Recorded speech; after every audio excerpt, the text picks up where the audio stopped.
মা আমি খেলতে গেলাম। কোথায় যাবি? খেলতে। একদম খেলতে যাবি না আজকে, বলে দিছি যে বিকালবেলা আজকে খেলতে যাবি না। কেন যাই না? না যাই। আমি খেলতে যাইতে দিব না আজকে।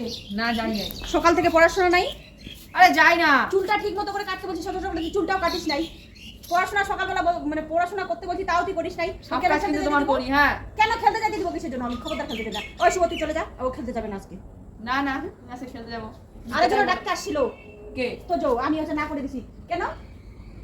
ওখানে বেগুন ক্ষেত পাহাড়া দিলেও কাজে দিবে, খেলে কোনো লাভ দিবে না। দরকার নাই দরকার নাই, আমি খেলতে যাবো।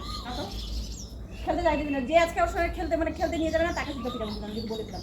হ্যাঁ? সারাদিন খালি খেলা খেলা খেলা খেলা। আমি বলছি না যে চুল কাটবি, বড় হয়ে কিরকম কাটবি দেখার দরকার নাই। এখন ছোট আছিস, অতটাও বড় হয়ে যাইস না যে নিজের মর্জি মতো চলবি, বুঝছিস?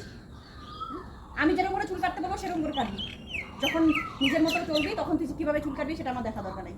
তুই জানি যে মার যেটা পছন্দ করে না সেটা মা হচ্ছে বারবার করে বলতে থাকে, মার পছন্দ না করলে ওইভাবে আমি কেন চুল কাটবো? আমি যাচ্ছি এখন মাঠে, আমাকে বিষয় না, বাড়িতে থাক, বাড়িতে বসে থাক।